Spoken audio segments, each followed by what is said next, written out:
ಈ ಪವಿತ್ರ ಗೌಡ ಬಗ್ಗೆ ಇತ್ತೀಚೆಗೆ ಒಂದಷ್ಟು ಹೆಸರುಗಳು ಕೇಳಿ ಬರ್ತಾ ಇದೆ. ಇದ್ರ ಹಿಂದೆ ಒಮ್ಮೆ ಇಂದ್ರಜಿತ್ ಲಂಕೇಶ್ವರ್ ಕೂಡ ಮಾತಾಡಿದರು, ಒಂದು ಹೆಂಗಸು ಅಂತ ಮಾತಾಡ್ತಿದ್ರು, ಯಾರು ಅಂತ ಗೊತ್ತಿರಲಿಲ್ಲ. ಸೊ ಈಕೆ ಯಾರು ಅಂತ ನೋಡಿ, ಈ ಪವಿತ್ರ ಗೌಡ ನಮಗೆ ಬಂದಿದ್ದು ಇನ್ಸ್ಟಾಗ್ರಾಮು ಮತ್ತು ಫೇಸ್ಬುಕ್ಕು ಮತ್ತು ದಿನಪತ್ರಿಕೆಗಳ ಅವ್ರ ಬಗ್ಗೆ ಓದಿ ಅಷ್ಟೇ. ಯಾವಾಗ 10 ವರ್ಷ ಜೊತೆಗಿದ್ದೀವಿ ಅನ್ನೋ ಒಂದು ಇನ್ಸ್ಟಾಗ್ರಾಮ್ ಪೋಸ್ಟು, ಯಾವಾಗ ನಾನು ಇನ್ನೊಂದು ಮಗು ಮಾಡ್ಕೊತೀನಿ, ನೀನು ಯಾರು ನನ್ನನ್ನು ತಡೆಯೋಕ್ಕೆ, ವಿಜಯಲಕ್ಷ್ಮಿಗೆ ಇವ್ರು ಬೈದ ಅವಾಚ ಶಬ್ದ ಏನು ವೈರಲ್ ಆಯಿತು ಆಡಿಯೋ, ಅಲ್ಲಿ ಇನ್ನೊಬ್ರು ಯಾರೋ ಇದ್ದಾರೆ, ಇನ್ನೊಂದು ಮಗು ಮಾಡ್ಕೊತೀನಿ ಅಂತ ಏನು ದರ್ಶನ್ ತುಂಬ ರಾಜಾರೋಷವಾಗಿ ತಮ್ಮ ಫ್ಯಾಮಿಲಿಯನ್ನು ದ್ವೇಷಿಸ್ತಾರೋ, ಅವಾಗಲೇ ನಮಗೆ ಗೊತ್ತಾಗಿದ್ದು ಇನ್ನೊಂದು ಯಾವುದೋ ಹೆಂಗಸಿದೆ ಅಂತ. ಅವಾಗಲೇ ನಮಗೆ ಪವಿತ್ರ ಗೌಡ ಯಾರು, ಏನು, ಅವ್ರ ಹಿಂದೆ ಏನು ಅಂತ ಬರೇ ನಮ್ಮ information is limited to Google search and Google ಅಷ್ಟೇ. ಅದು ಬಿಟ್ಟರೆ ನಮಗೇನು ಆಸಕ್ತಿ ಇರಲಿಲ್ಲ. ಈಗ ಇಷ್ಟು ಮಾತ್ರ ಆಗಿದ್ದ ಅಂತ, ಈ ಪರ್ಸ್ನಲ್ಗೆ ಮಾತ್ರ ಸೀಮಿತ ಆಯಿತಾ? ಈಗ ಒಮ್ಮೆ ಪವಿತ್ರ ಗೌಡ ಅವ್ರಿಗೇನು ಹೇಳಿದ್ರು, ರೇಣುಕಾಸ್ವಾಮಿಗೆ ಟಾರ್ಚರ್ ಕೊಟ್ಟರು, ಹಿಂಗೆಲ್ಲ ಮಾಡಿದ್ರು, ಇಷ್ಟಕ್ಕೆ ಮಾತ್ರ ಸೀಮಿತನಾ? ಅಥವಾ ಒಂದಷ್ಟು ಸುದ್ದಿಗಳು ಬರ್ತಾ ಇದ್ದಾವೆ, ಯಾರೋ ನಿರ್ಮಾಪಕರನ್ನು ಕರ್ಕೊಂಡೋಗಿ ಚಾರ್ಜ್ ಮಾಡಿದ್ರಂತೆ, ಒಂದಷ್ಟು ಜನ ನಟರನ್ನು ಚಾರ್ಜ್ ಮಾಡಿದ್ರಂತೆ. ಸೊ ಇದು ಭಾಳ ದಿನದಿಂದ ನಡ್ಕೊಂಡು ಬರ್ತಾ ಇದೆಯಾ ಅಂತ ಇವೆಲ್ಲ? ನೋಡಿ, ನಂದು ಒಂದು ಕಳಕಳಿ ವಿನಂತಿ ಇತ್ತು. ದರ್ಶನ್ ಅವ್ರು ಫಸ್ಟ್ ಅರೆಸ್ಟ್ ಆದಾಗ ಅವ್ರು ಬ್ಲಡ್ ಸ್ಯಾಂಪಲ್ ತೊಗೋಬೇಕಾಗಿತ್ತು.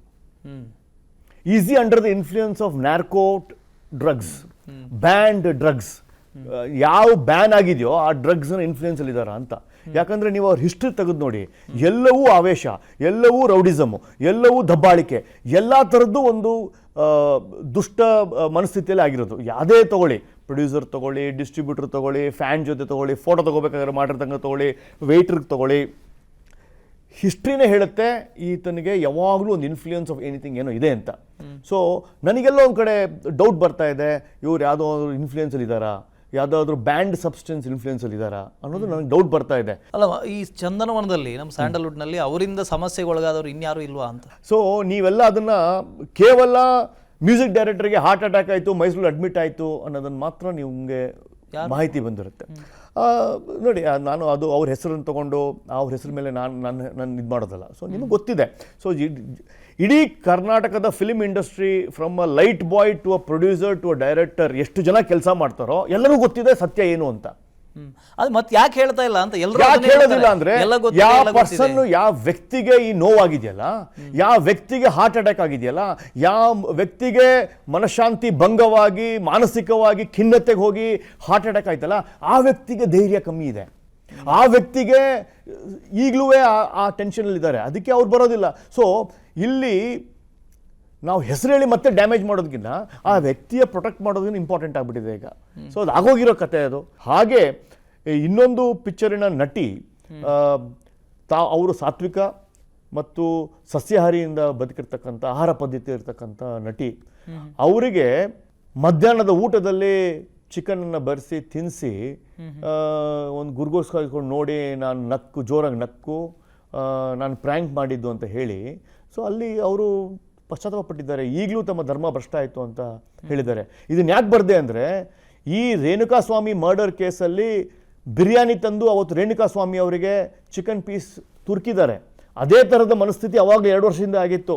ಇದೇ ರೇಣುಕಾಸ್ವಾಮಿ ಹೇಳ್ಕೊತಾನೆ, ನಾನು ಬಸವ ಪರಂಪರೆಯವನು, ನಾನು ನಾನ್ ವೆಜ್ ತಿಂದಿಲ್ಲ, ನನಗೆ ಗೊತ್ತಿಲ್ಲ, ತಿನ್ನಿಸ್ಬೇಡಿ, ನಾನು ಧರ್ಮ ಭ್ರಷ್ಟ ಮಾಡಬೇಡಿ ಅಂತ ರೇಣುಕಾಸ್ವಾಮಿ ಗೋರ್ ಹಿಡ್ಕೊತಾನೆ. ಅಂದ್ರೂ ಆತ ನಟ ಅವ್ರಿಗೆ ಫೋರ್ಸ್ ಮಾಡಿ ತಿನ್ನಿಸ್ತಾನೆ. ಈಗ ಪೊಲೀಸ್ ಇನ್ವೆಸ್ಟಿಗೇಷನ್ ದಾಖಲಾಗಿದೆ ಅದು. ಅದೇ ಥರ ಒಂದು 2 years ಬ್ಯಾಕ್ ಹೀರೋಯಿನ್ ಮಾಡಿದ್ರು ಅನ್ನೋ ಉದಾಹರಣೆಯನ್ನು ನಾನು ಕರ್ನಾಟಕ ಜನತೆಗೆ ನನ್ನ ಫೇಸ್ಬುಕ್ಕಲ್ಲಿ ಬರ್ಕೊಂಡಿದ್ದೀನಿ. ಹ್ಯಾಬಿಚುವಲ್ ಅಫೆಂಡರ್, ಖಂಡಿತ ಹ್ಯಾಬಿಚುವಲ್ ಅಫೆಂಡರ್. ಯಾಕೆಂದ್ರೆ 300 ಕಿಲೋಮೀಟರ್ ದೂರದಲ್ಲಿರ್ತಕ್ಕಂಥ ಚಿತ್ರದುರ್ಗ ಗಾಡಿ ಕೊಟ್ಟು ಕಳ್ಸೋದಿದೆಯಲ್ಲ, ಅಂದ್ರೆ ಅದರಲ್ಲಿ ಪ್ಲಾನಿಂಗ್ ಇದೆ, ಅದರಲ್ಲಿ ಥಿಂಕಿಂಗ್ ಇದೆ.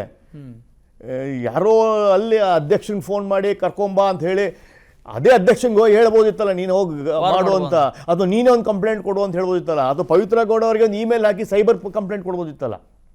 ಕರ್ಸ್ಕೊಂಡಿದೆಯಲ್ಲ, ಅಂದರೆ ಅದನ್ನು ವಿಡಿಯೋ ಮಾಡಿ ಜನರಿಗೆ ತೋರಿಸೋದಿತ್ತೋ ಏನೋ ಗೊತ್ತಿಲ್ಲ ಮನಸ್ಥಿತಿ.